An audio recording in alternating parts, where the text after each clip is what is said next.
The handcuffs clicked shut around my wrists as Detective Morrison read me my rights. My own parents stood behind him, tears streaming down their faces.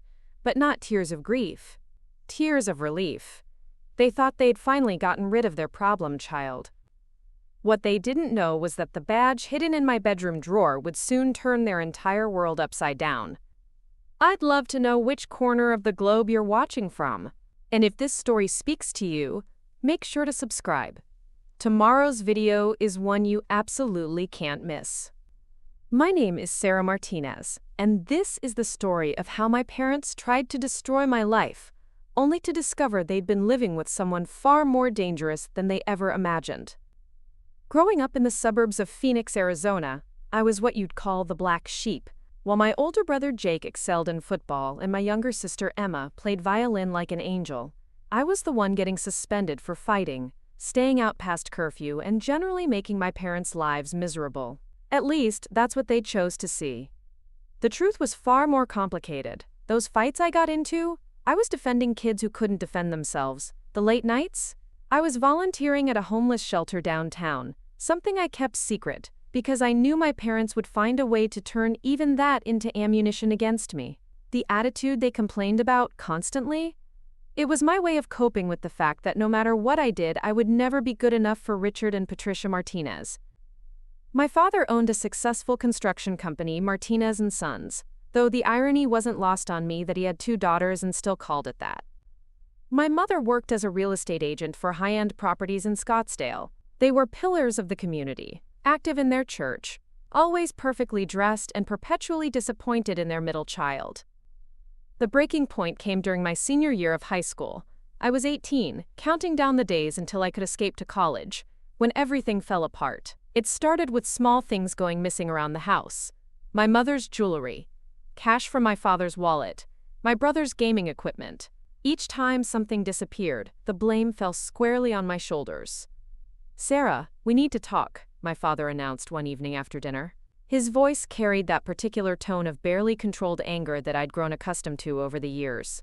My mother sat beside him on their pristine white couch, her hands folded in her lap like she was preparing for prayer. "What now?" I asked, though I already suspected where this conversation was heading. "Don't take that tone with us," my mother snapped. "Your father's watch is missing. The Rolex his father gave him." I felt my stomach drop. That watch was worth more than most people's cars, and it held significant sentimental value for my father. "I didn't take it." "Of course you didn't," my father said sarcastically. "Just like you didn't take your mother's diamond earrings last month, or the $200 from my desk drawer." "I told you, I didn't take any of those things." "Then explain this," my mother said, producing a small baggie containing what looked like white powder. "We found this in your backpack." My blood ran cold. I had never touched drugs in my life, had never even been tempted. But there it was, planted evidence that would seal my fate in their eyes forever. "That's not mine." "We're calling the police," my father announced. "This has gone too far, Sarah. We've tried everything with you, but you're beyond help." What happened next was a blur of accusations, police sirens, and handcuffs. Detective Morrison was professional but firm, explaining that possession charges at my age would likely result in jail time and a permanent record that would destroy any chance I had at a decent future. My parents watched from the front door as I was loaded into the back of a patrol car, their faces masks of disappointment and relief. But here's what they didn't know about their problem child. For the past 2 years, I had been working undercover for the Phoenix Police Department's Juvenile Task Force. It started when I was 16. After getting arrested for that fight, I mentioned defending a kid from bullies who were trying to steal his lunch money. I found myself sitting across from Detective Lisa Chen in an interrogation room. She was young for a detective, maybe early 30s, with kind eyes that seemed to see right through my angry exterior. "Your record shows a pattern," she said, flipping through a file. "But it's an interesting pattern. Every single incident involves you protecting someone else or standing up to injustice. The fight last month? You broke up 3 older kids who were beating up a freshman. The truancy charges? You were helping your friend's little sister get home safely when her mother's abusive boyfriend showed up drunk." I stared at her, unsure where this was going. I've been watching you, Sarah. You have something most people don't. A moral compass that actually works. You see wrong, and you try to make it right, even when it costs you. That's rare, especially in someone your age. She leaned forward. How would you like to put that instinct to better use? That's how I became the youngest confidential informant in the Phoenix PD's history. My job was to infiltrate groups of teenagers involved in drug dealing, theft rings, and other criminal activities. My reputation as a troublemaker made me the perfect candidate. Nobody suspected that the girl with the attitude problem was actually working for the cops.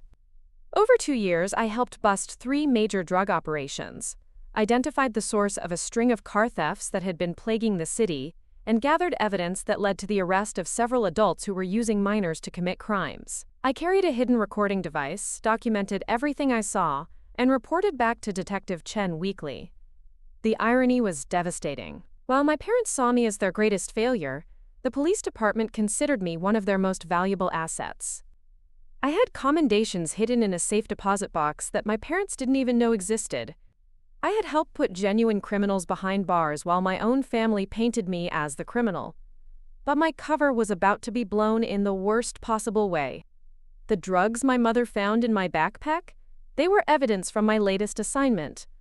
I was investigating a new synthetic drug that was hitting the high school scene, something called Blue Heaven, that was supposedly harmless but was actually causing serious neurological damage in users.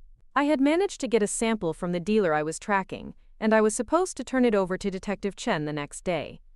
The missing items around our house? That was my younger sister Emma. I had figured it out weeks ago when I caught her sneaking into Jake's room at 2 in the morning. She was selling things to buy drugs. Not the Blue Heaven I was investigating, but regular stuff like weed and pills. She was spiraling into addiction, and I was trying to figure out how to help her without blowing my cover or destroying her life. The cruel irony was that while I was working to keep drugs off the streets and out of the hands of kids like my sister, my own parents were so blinded by their preconceptions about me that they couldn't see the real problem happening right under their noses. As I sat in that holding cell, waiting for Detective Chen to figure out how to extract me from this nightmare without compromising ongoing investigations, I realized something that chilled me to the bone. My parents hadn't just stumbled upon that evidence. The baggie was planted too perfectly, too conveniently. Someone had told them exactly where to look and exactly what they would find. Someone knew about my real job, and they were using my own family to destroy me. The question was, who? And more importantly, how much did they really know about what I had been doing for the past 2 years? Because if my cover was blown, it wasn't just my life that was in danger.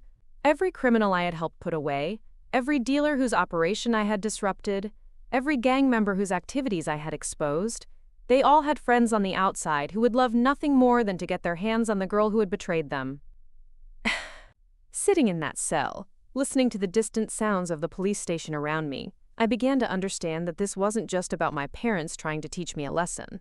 This was about someone wanting me silenced permanently, and they were using the 2 people who were supposed to love me unconditionally as their weapons. The game had changed completely. I was no longer just Sarah Martinez, troubled teenager and secret police asset. I was now Sarah Martinez, target.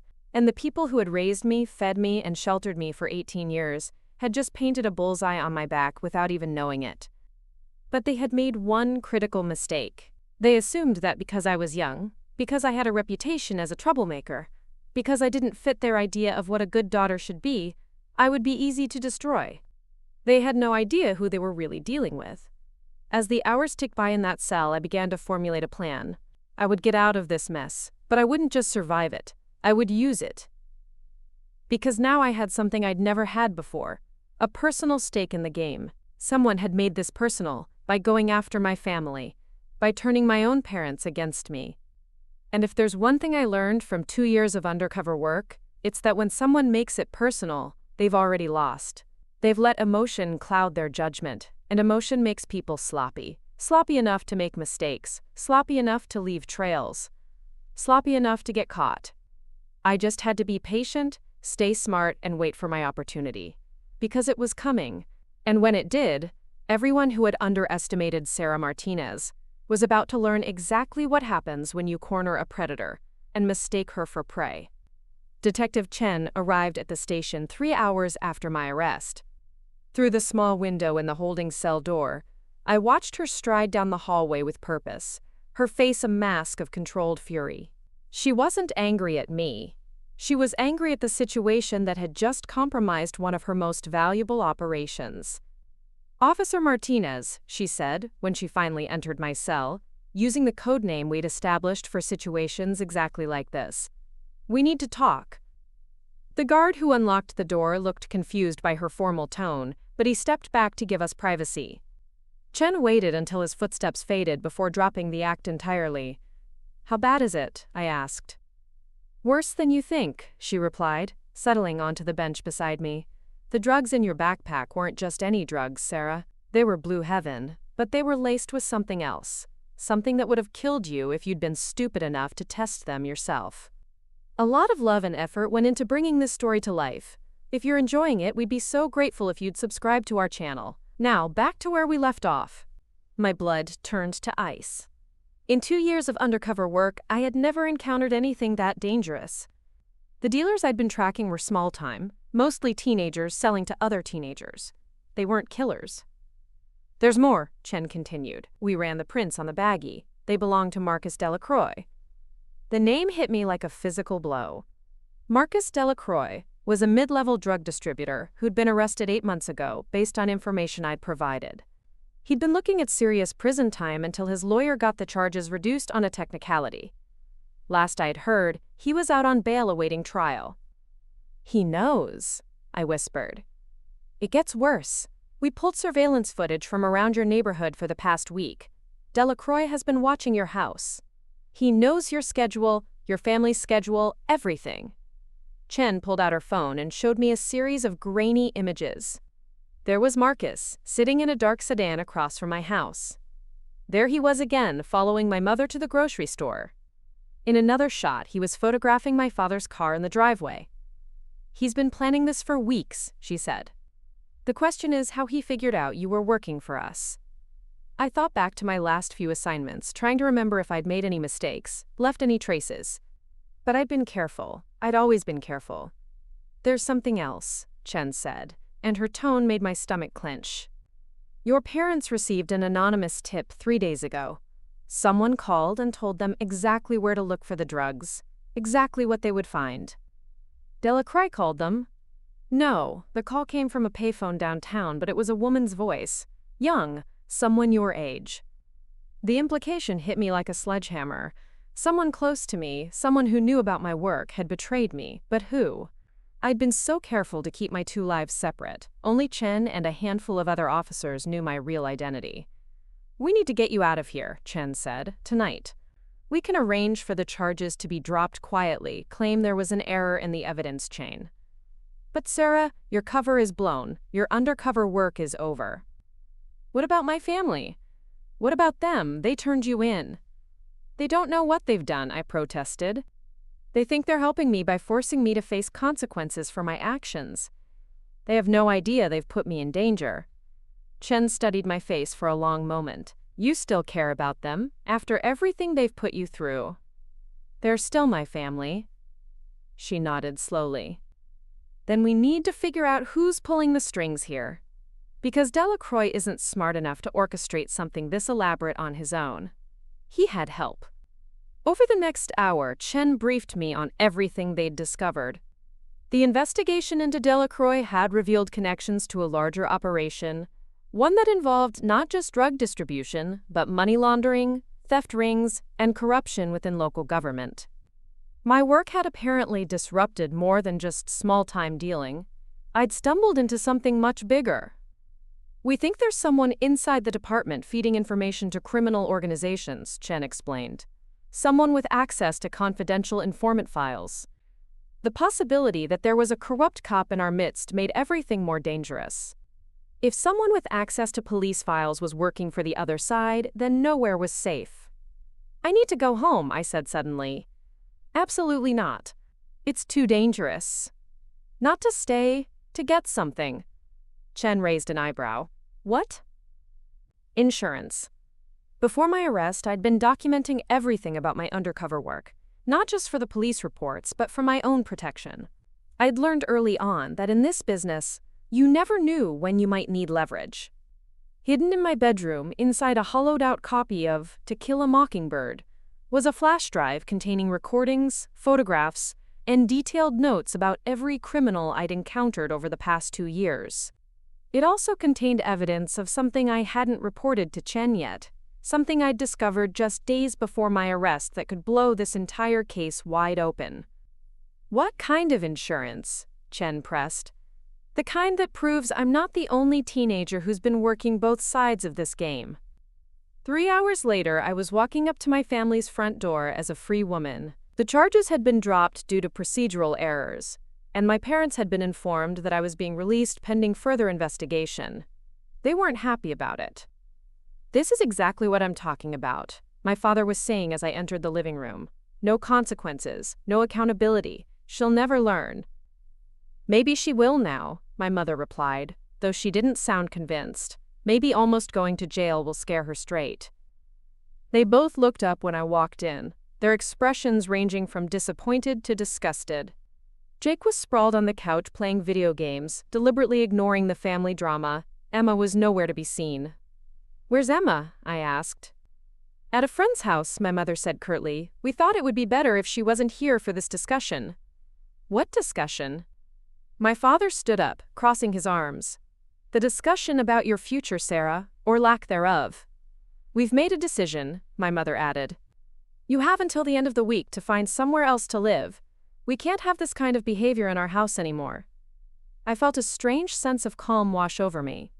After everything I'd been through, their rejection almost felt like relief. "Fine." "Fine?" My father looked taken aback, as if he'd expected me to beg or argue. I said fine, I'll be out by Friday. I turned to head upstairs, but my mother's voice stopped me. "That's it? No apology? No promise to do better?" I looked back at them, really looked at them, and saw something I'd never noticed before. Fear. They weren't just disappointed in me. They were afraid of me. Afraid of what I represented. Afraid of losing control. Afraid of admitting that they didn't understand their own daughter. "What would be the point?" I asked. "You've already decided who I am." In my room, I moved quickly and quietly. The flash drive was exactly where I'd left it, along with several other items I'd need for what came next. I packed a small bag with essentials, making it look like I was just gathering things for a short trip. As I worked, I could hear my parents arguing downstairs. My father wanted to search my room, convinced I was hiding more drugs or stolen items. My mother was trying to calm him down, suggesting they wait until I left permanently before going through my things. They had no idea they were standing on top of enough evidence to solve the biggest criminal conspiracy Phoenix had seen in years. I slipped out through my bedroom window, the same way I'd done dozens of times before when heading out on undercover assignments. But this time felt different. This time, I wasn't coming back. Chen was waiting for me in an unmarked car 2 blocks away. "Did you get it?" "Got it." I handed her the flash drive. "But you're not gonna like what's on there." 20 minutes later, we were sitting in Chen's office while she reviewed the contents of the drive. Her face grew progressively darker as she clicked through files, and when she finally looked up at me, her expression was grim. "How long have you known about this?" "I figured it out last week. I was going to tell you after I got more evidence." What I discovered was a connection between several of the criminals I'd helped arrest and Emma's high school guidance counselor, Mrs. Victoria Brennan. On the surface, she seemed like a dedicated educator who went above and beyond to help troubled students. But I'd noticed that many of the kids involved in drug dealing had been in her office for, quote, counseling sessions shortly before their criminal activities escalated. "She's been identifying vulnerable kids and steering them toward criminal organizations," I explained. "She has access to their psychological profiles, their family situations, their weaknesses. She knows exactly which kids are desperate enough to take risks." "And your sister?" "Emma's been seeing her twice a week for the past month, for anxiety and depression." Chen leaned back in her chair. "So Brennan identifies the kids, someone else recruits them, and when they get arrested, they provide information about ongoing investigations in exchange for reduced sentences," I finished, "including information about confidential informants." "But how would they know about you specifically?" I pulled up another file on the drive. "Because Emma told Brennan about our family situation. About how I was always in trouble, but never seemed to face real consequences. About how I had money sometimes, but no job. About how I disappeared for hours at a time with no explanation. Chen studied the screen. Brennan put it together. And then she used Emma to plant the evidence and manipulate my parents into calling the police. Emma didn't know what she was doing. She thought she was helping me by forcing me to get caught and face consequences for my behavior. Brennan convinced her it was an intervention. The pieces were falling into place, but they painted a picture that was worse than anything I'd imagined. This wasn't just about drug dealing or even police corruption. This was about a systematic exploitation of troubled teenagers, using their own families and trusted adults to manipulate them into criminal activity. "We need to move fast," Chen said. "If Brennan realizes you're onto her." "She already does," I replied grimly. "Why do you think Delacroix escalated to trying to kill me? They know I'm close to exposing everything." Chen was quiet for a moment, processing the implications. "Your family is still in danger." "I know. Even if we arrest Brennan and Delacroix tonight, there are others involved, people we haven't identified yet." "I know that too. So what do you want to do?" I looked at my reflection in her computer monitor, 18 years old, looking older and more tired than I should. 2 years of living a double life had aged me in ways that went beyond physical appearance. But those same 2 years had also taught me something valuable. Sometimes the only way to protect the people you love is to put yourself in harm's way. "I want to finish what I started," I said. "But this time, we will do it my way."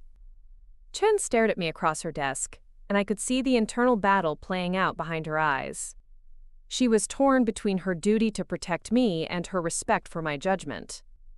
After 2 years of working together, she knew I wasn't reckless, but what I was proposing bordered on insane. "Your way involves using yourself as bait," she said slowly. "My way involves ending this before more kids get hurt. Sarah, these people have already tried to kill you once. If you walk back into that situation, they won't try to kill me again, not yet." I leaned forward, pulling up another file on my flash drive. "Look at this." The document was a psychological profile that Mrs. Brennan had written about me, dated just 2 weeks ago. It was filled with clinical observations about my antisocial tendencies, my defiance of authority, and my potential for criminal behavior. But buried in the middle was something much more revealing. "Subject shows exceptional loyalty to family despite perceived rejection," I read aloud. "Protective instincts toward siblings remain strong. Recommended approach: leverage family connections to ensure compliance." Chen's eyes widened as she understood the implication. "They're not trying to eliminate you, they're trying to recruit you." "Exactly. They think they've broken me down enough that I'll be desperate to prove myself. A disgraced teenager with insider knowledge of police operations? That's exactly the kind of asset they'd want. But the poisoned drugs were a test. If I'd been stupid enough to use them, I would have died, and they'd have known I was just another junkie. If I was smart enough to avoid them but still got arrested, they'd know I had potential. The plan was risky, but it was also our best shot at dismantling the entire operation. I would let them think they'd successfully turned me, gather evidence from the inside, and expose everyone involved before they could hurt more kids. "I need backup I can trust," I said. "Someone who isn't in any of the department files." Chen nodded slowly. "I have someone in mind. Officer Rebecca Torres, transferred here from Chicago 3 months ago. She's clean and she's good." "What's her story?" "Former gang unit. Specialized in deep cover work with juvenile offenders. She looks young enough to pass for a college student." Within an hour, I was sitting across from Officer Torres in a diner, 40 miles outside Phoenix. She was exactly what Chen had promised: young-looking, sharp-eyed, and completely unknown to the local criminal network. "So you want me to pretend to be your college roommate who's helping you get back at the cops who ruined your life?" Torres summarized after I'd briefed her on the situation. "That's the basic idea. You're angry at the system, looking for ways to make money, and perfectly willing to help me sell information to the highest bidder. And you think this Brennan woman will buy it?" "She's been grooming Emma for weeks, convincing her that betraying me was the right thing to do. She's arrogant. She thinks she understands how teenagers think. Torres grinned. She's never met a teenager from Chicago. The next morning, I walked into Emma's high school like I owned the place. It felt strange being back in a building that had once been my entire world, knowing what I knew now about the predators who walked its halls. Mrs. Brennan's office was on the second floor, nestled between the library and the chemistry lab. Her door was open, and she was sitting at her desk grading papers when I knocked. "Sarah Martinez," she said, looking up with what appeared to be genuine surprise. "I heard about your arrest. I'm so sorry." "Are you?" I stepped into her office and closed the door behind me.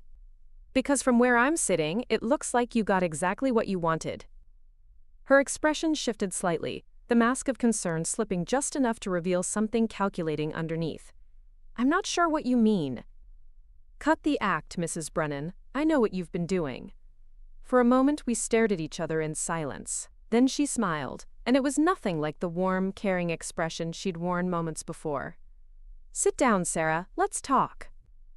I took the chair across from her desk, the same chair where Emma had sat while being manipulated into betraying her own sister. The thought made my blood boil, but I kept my expression neutral. "You're angry," Brennan observed. "Good.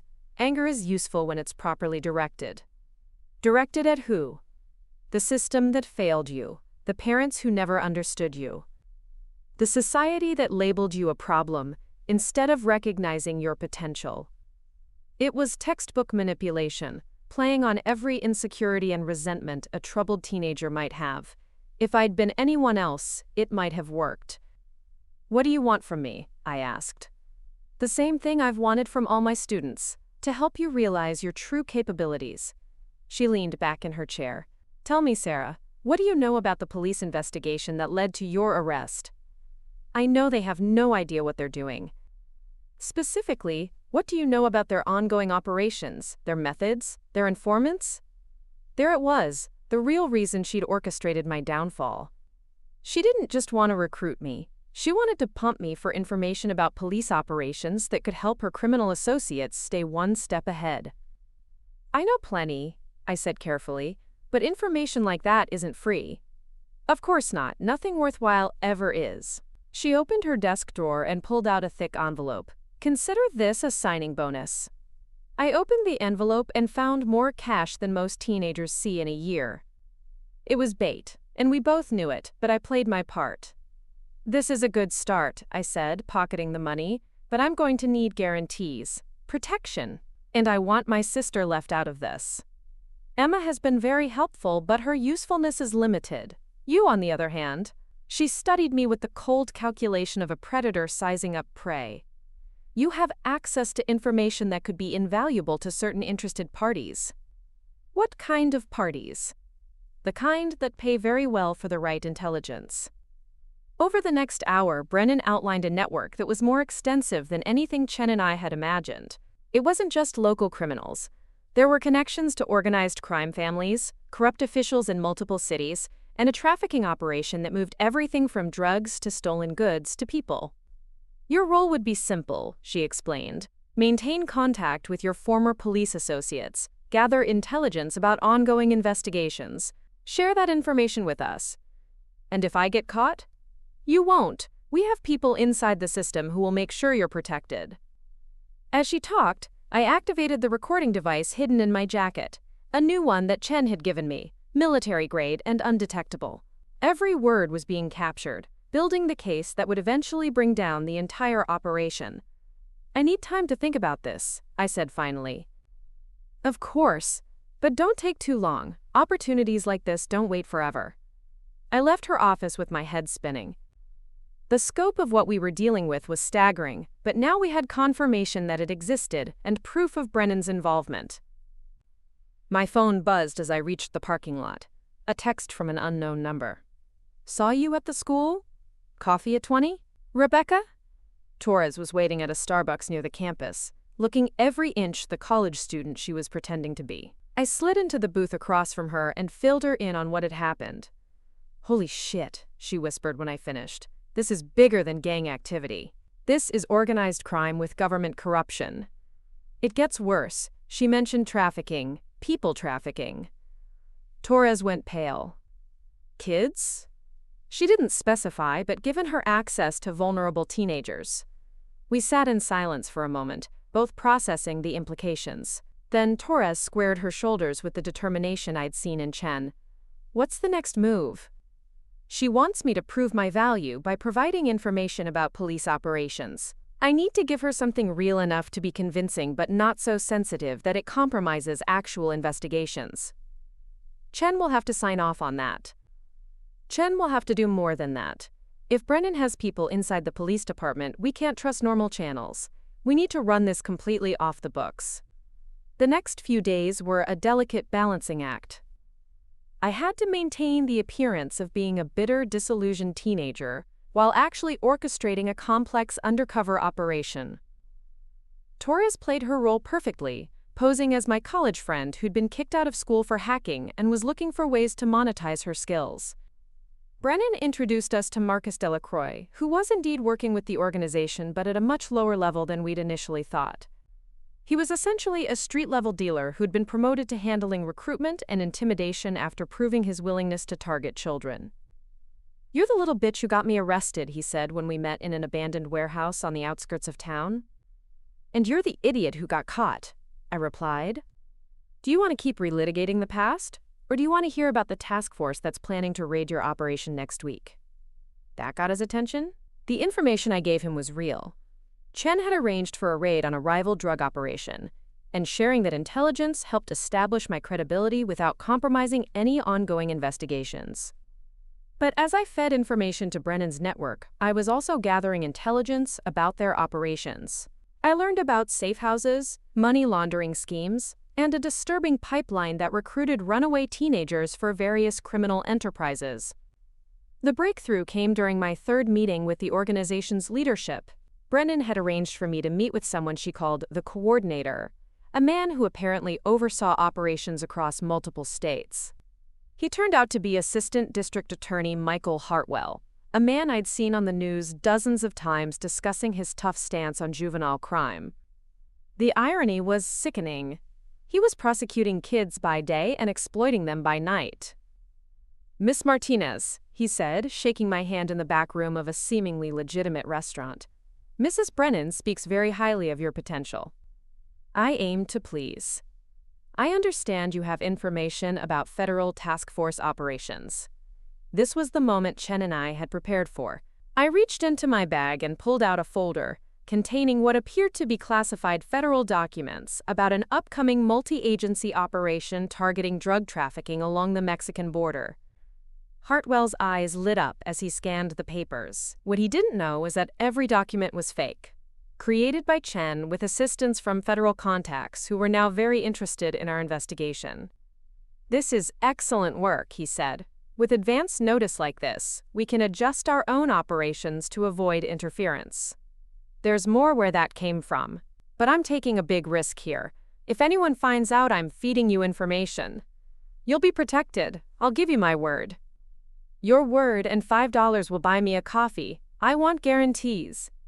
Hartwell studied me for a moment, then nodded to Brennan. She pulled out another envelope, this one even thicker than the first. "Consider this a performance bonus," he said, "and proof that we value your contributions." As I pocketed the money, I couldn't help but think about all the kids who'd been exploited by this network. Kids like Emma who'd been manipulated into betraying their own families. Kids who'd been recruited into criminal activities and then abandoned when they got caught. The money in my pocket felt like blood money, but it was also evidence. Every transaction, every meeting, every conversation was being documented. We were building a case that would not only expose the network, but also rescue the children who were still trapped within it. But as I left that meeting, I realized we were running out of time. Hartwell had mentioned expanding operations, bringing in new assets from other cities. More kids were going to be hurt if we didn't act soon. The end game was approaching, and I was about to discover just how deep this conspiracy really went, and how far these people would go to protect their empire built on the exploitation of children. The message came at 3:47 a.m., buzzing my burner phone with an urgency that made my blood run cold. It was from Torres. "Emergency. Safe house compromised. Your sister's missing." I was out of my motel room and in my car within minutes. driving through empty Phoenix streets while my mind raced through worst-case scenarios.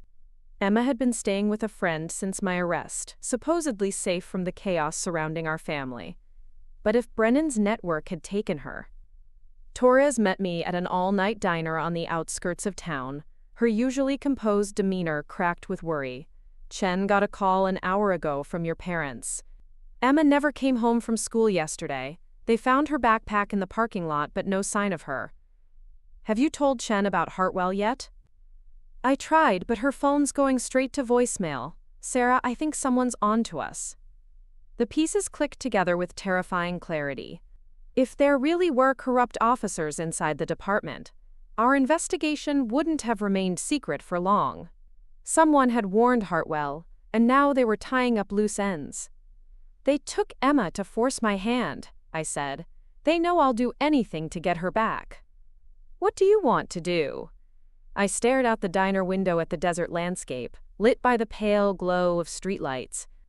Somewhere out there, my little sister was in the hands of people who trafficked children for profit. The sister who'd been manipulated into betraying me, who had no idea that her guidance counselor was a predator, who was probably terrified and alone. I'm going to get her back. But first, we need to find Chen. Detective Chen lived in a modest apartment complex in central Phoenix. When we arrived, her building was dark except for a single light in her third-floor window. But something felt wrong. Her car was in the parking lot, but the curtains in her apartment were drawn tight, something Chen never did because she said it made her feel claustrophobic. "I'm going up," I told Torres. "If I'm not back in 10 minutes, call the FBI." "Like hell, you're going alone." "Rebecca, if this is a trap, then we spring it together." Chen's apartment door was unlocked, which immediately confirmed my worst fears. She was sitting at her kitchen table, very much alive but with her hands zip-tied behind her back and a piece of duct tape over her mouth. Standing behind her was a man I'd never seen before, tall, muscular, with the kind of dead eyes that suggested he'd done this many times before. "Miss Martinez," he said calmly, "right on time, please, come in. You too, Officer Torres." My heart sank. If he knew Torres was a cop, then our entire operation had been compromised from the beginning. "How long have you known?" I asked as we stepped into the apartment. "Known what? That you've been recording our conversations? That you've been feeding us fake intelligence? Or that you're still working for the police?" He gestured with the gun in his hand.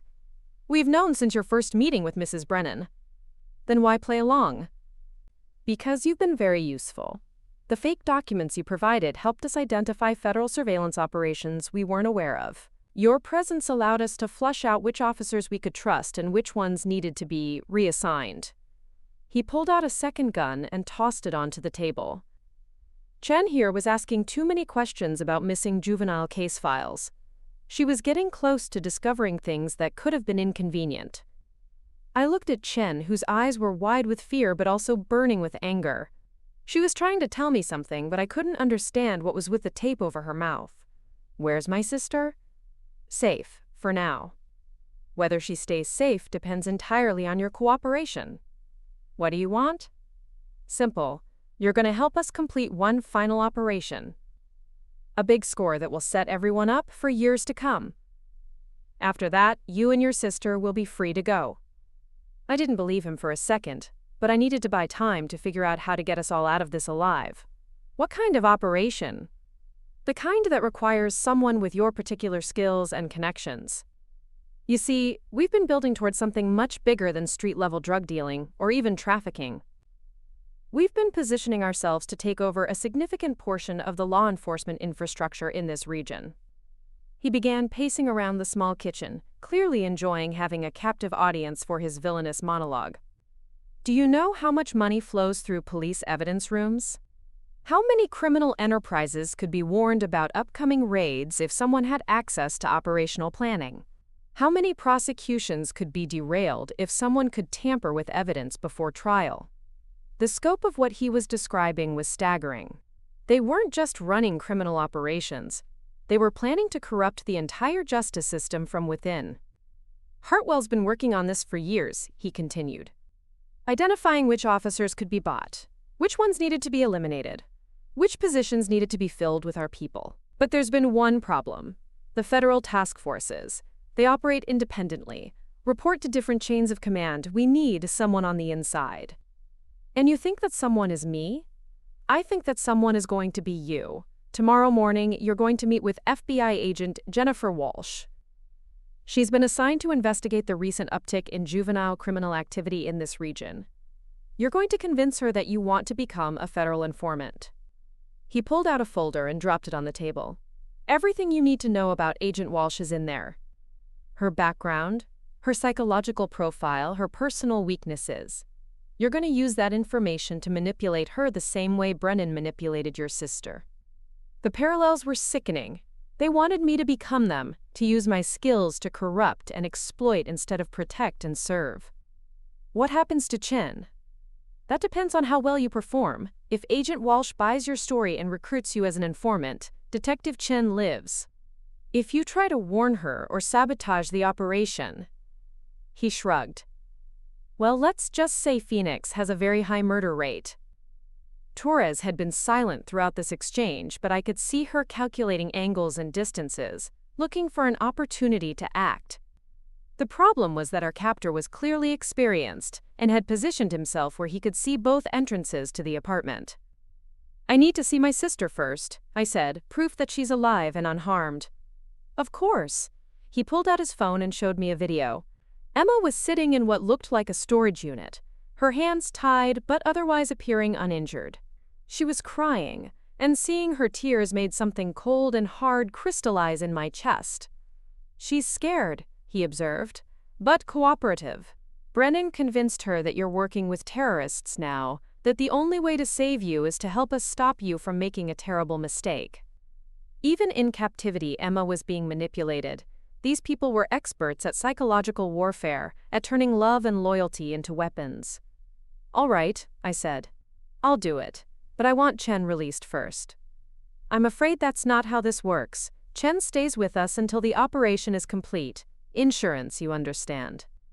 Then at least let me talk to her alone for a minute, to explain what's happening. He considered this, then nodded. 1 minute, but remember, I'll be listening. He stepped into the living room, though I knew he could still see us. I moved closer to Chen and carefully peeled back a corner of the duct tape over her mouth. Listen carefully, I whispered. When I meet with the FBI agent tomorrow, I'm going to tell her everything. But I need you to get word to someone first. There's a safety deposit box at First National Bank downtown, box 247.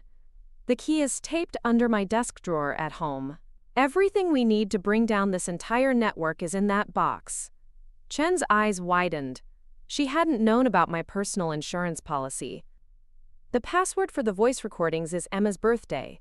Make sure whoever you send knows that. Time's up, our captor called from the living room. I pressed the tape back over Chen's mouth and stepped away. I'll need transportation to the FBI meeting. Already arranged. Torres will drive you. And Miss Martinez, don't even think about running. We have people watching your parents' house, your brother's college, everywhere you might go. Any attempt to escape or warn the authorities will result in very unpleasant consequences for your family. As we left Chen's apartment, I caught Torres's eye and gave her the slightest nod. She understood. Whatever happened tomorrow, we were committed to seeing this through to the end. The FBI field office was a fortress of glass and steel in downtown Phoenix. Agent Jennifer Walsh turned out to be a woman in her early 40s, with graying hair and intelligent eyes that seemed to see right through whatever facade you were trying to maintain.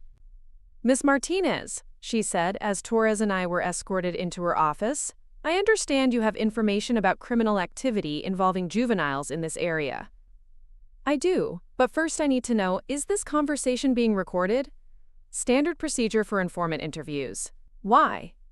Because what I'm about to tell you is going to sound insane, and I need you to hear all of it before you decide whether I'm credible. For the next hour, I laid out everything. The undercover work, the conspiracy involving Brennan and Hartwell, the corruption within the police department, the trafficking operation, Emma's kidnapping, all of it. I told her about the evidence in the safety deposit box, about Chen being held hostage, about the plan to use me to infiltrate federal operations. Walsh listened without interruption, her expression growing more serious with each revelation. When I finished, she leaned back in her chair. "That's quite a story, Miss Martinez. The question is, how much of it can you prove?" "All of it, but I need your help to save my sister and Detective Chen." "What do you propose?" "We give them what they want, with a twist. You officially recruit me as a federal informant, but instead of feeding them real intelligence, we use me to feed them disinformation. Meanwhile, your people recover the evidence from my safety deposit box and build the case to take down the entire network. And if they realize what we're doing? Then my sister and Detective Chen die, and you lose your chance to break up the biggest corruption scandal in Arizona history." Walsh studied me for a long moment. "You're asking me to risk everything on the word of an 18-year-old who's been living a double life for 2 years. I'm asking you to trust me the same way Detective Chen did, the same way I'm trusting you right now." Finally, she nodded. "All right, Miss Martinez. Let's see if we can save your family and clean up this mess at the same time." As we began planning the operation that would either expose the entire conspiracy or get us all killed, I realized that everything I'd learned over the past 2 years had led to this moment. The question was whether an 18-year-old girl with a badge hidden in her bedroom drawer could outsmart a network of corrupt officials who had been playing this game for years. The answer would determine whether my family survived, whether justice would be served, and whether the children trapped in this nightmare would ever be free. The warehouse where they were holding Emma looked exactly like what it was: a trap. FBI surveillance teams had been watching it for 6 hours, and Agent Walsh's tactical unit was positioned around the perimeter, but we all knew this was going to come down to a game of chess played with human lives. "Comms check," Walsh's voice crackled through my earpiece as I sat in the passenger seat of Torres's car, watching the sun set over the industrial district. "Clear," I responded, testing the wire they'd taped to my chest. "Any word from the safety deposit box team?" "They're still cataloging evidence, but what they've found so far corroborates everything you told us. Financial records, recorded conversations, photographs. It's enough to bring down a small army of corrupt officials." That should have been reassuring, but all I could think about was Emma. Every minute we delayed was another minute she spent terrified and alone with people who saw children as commodities. "Movement at the east entrance," came another voice through the earpiece. "2 vehicles arriving." I watched as a black SUV and a silver sedan pulled up to the warehouse. Hartwell emerged from the SUV, followed by Brennan and the enforcer who'd threatened Chen. The sedan disgorged 3 more men I didn't recognize, all carrying the kind of hard professionalism that suggested military or law enforcement backgrounds. "Looks like they brought the whole management team," Torres muttered. "That's good for us," Walsh replied. "The more of them we can take down tonight, the fewer loose ends we'll have to chase later." My phone buzzed with a text from an unknown number. "Come alone. Any sign of surveillance, and the girl dies." "They're spooked," I told Walsh. "They want me to come in solo." "Absolutely not. We stick to the plan." "Agent Walsh, if they even suspect you're here." "Sarah, you are not walking into that warehouse alone. End of discussion." But as I stared at the building where my sister was being held, I knew there was only one way this could end. I'd been playing by other people's rules my entire life. My parents' rules, the police department's rules, the criminals' rules. It was time to make my own. "Torres, I need you to get out of the car." "What, Sarah? No." "Get out of the car, now." She must have seen something in my expression that convinced her I was serious, because she unbuckled her seatbelt and stepped onto the pavement. Before she could protest further, I hit the gas and peeled away from our position, heading straight for the warehouse. "Sarah, what the hell are you doing?" Walsh's voice exploded in my earpiece. What I should have done from the beginning, taking control. I pulled up to the warehouse entrance and shut off the engine. The building loomed above me like a concrete monument to everything that had gone wrong in my life, but for the first time in weeks, I felt completely calm. Hartwell was waiting inside the main entrance, flanked by his security team. The warehouse was mostly empty, except for shipping containers stacked along the walls and harsh fluorescent lights hanging from the ceiling. "Miss Martinez, I was beginning to think you'd lost your nerve. Where's my sister?" "Safe. But before we conduct any family reunions, We need to discuss your performance today. He pulled out a tablet and showed me surveillance footage of my meeting with Agent Walsh. They'd been watching the FBI building, recording everyone who went in and out. Imagine my surprise when our federal contact informed us that Agent Walsh had suddenly become very interested in juvenile trafficking operations.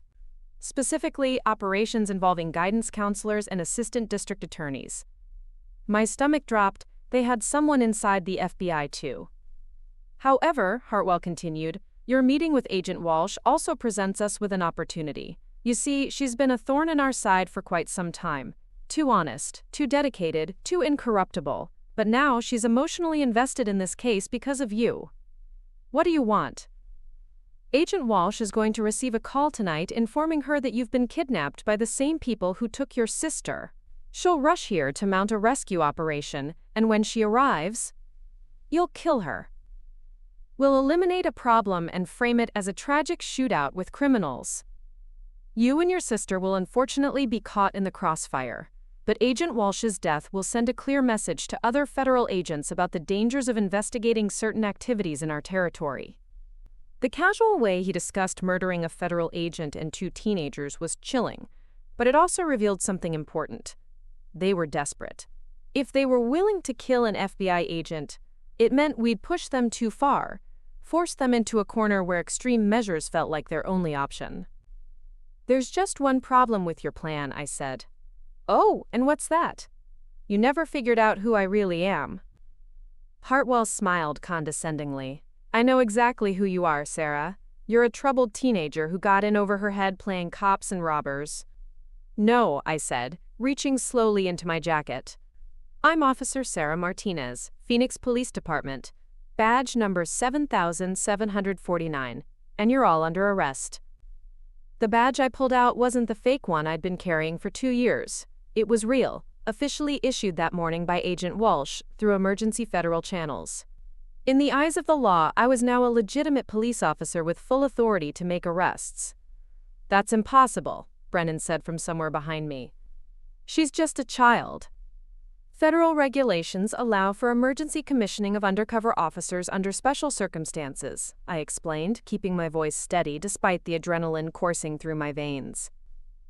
Agent Walsh fast-tracked my certification based on my 2 years of exemplary service as a confidential informant.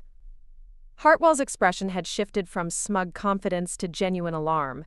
Even if that's true, you're outnumbered and outgunned, but not outsmarted.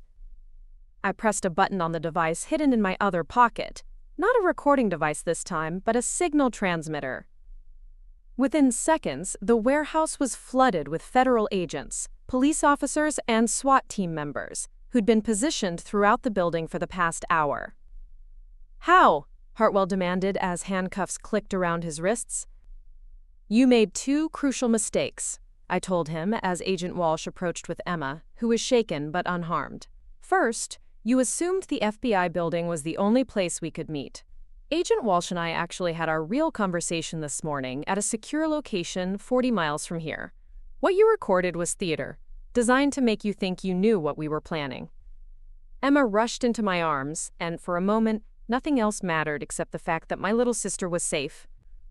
Second, I continued over her shoulder, you assumed that because I'm 18, I couldn't possibly be a real threat. But age has nothing to do with intelligence, determination, or moral courage. Something you're about to learn in federal prison. Mrs. Brennan was led past us in handcuffs, her facade of caring teacher completely gone. This isn't over, she hissed. You have no idea how deep this goes. Actually, I do, Agent Walsh said, holding up a thick folder. Thanks to Miss Martinez's evidence and tonight's operation, we've identified corrupt officials in 6 states, dismantled a trafficking network that's been operating for over a decade, and recovered enough financial records to trace dirty money back to its sources. This is very much over. As the criminals were loaded into federal transport vehicles, I found myself standing with Torres and Agent Walsh outside the warehouse, watching the sun rise over Phoenix. So what happens now? Torres asked. Now we do the hard work, Walsh replied. Trials, testimony, making sure these convictions stick. But the immediate threat is over. What about the kids they exploited? We've identified 37 minors who were coerced into criminal activity through this network. All of them will receive counseling, support, and a chance to rebuild their lives without criminal records hanging over their heads. I thought about all those kids, teenagers like me who'd been manipulated by adults they trusted, who'd been turned against their own families and used as weapons in a war they didn't even know they were fighting. Agent Walsh, I said, I want to help with that, the counseling, the support programs. These kids are going to need people who understand what they've been through. She smiled. I was hoping you'd say that. The Bureau could use someone with your skills and experience in our Juvenile Victim Services Division. Does that mean? It means you have a choice, Officer Martinez. You can finish high school, go to college, and put all of this behind you. Or you can continue serving, helping other kids who find themselves in impossible situations. I looked at Emma, who was talking quietly with a victim advocate about her experiences with Brennan. My little sister had been through hell, but she was strong, stronger than our parents had ever given her credit for. I want to keep serving, I said, but I also want to finish high school and go to college. Can I do both? I think we can work something out. 3 months later, I walked across the stage at my high school graduation. My parents were in the audience, looking proud and confused, and slightly overwhelmed by everything they'd learned about their daughter's secret life. The local news had covered the story extensively, though my identity had been protected due to my age and ongoing security concerns. My father had approached me a few weeks after the arrests, tears in his eyes as he apologized for not seeing who I really was. My mother had been quieter about it, but she'd started leaving newspaper articles about my commendations on my bedroom desk, her way of saying she was proud without having to admit how wrong she'd been.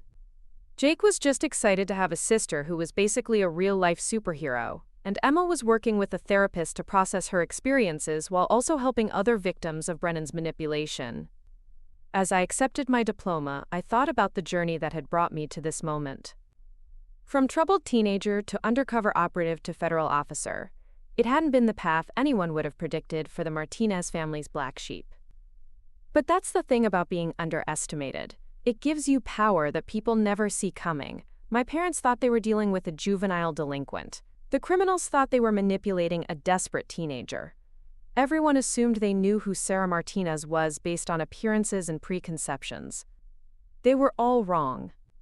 I am Officer Sarah Martinez, and I spent 2 years of my life protecting people who never knew they needed protection, catching criminals who thought they were too smart to get caught, and fighting for justice in situations where justice seemed impossible. My parents tried to frame me for crimes because they thought they knew who I was. They had no idea that behind my teenage attitude and rebellious exterior was someone who had already chosen to serve and protect, someone who had already proven herself in ways they couldn't imagine.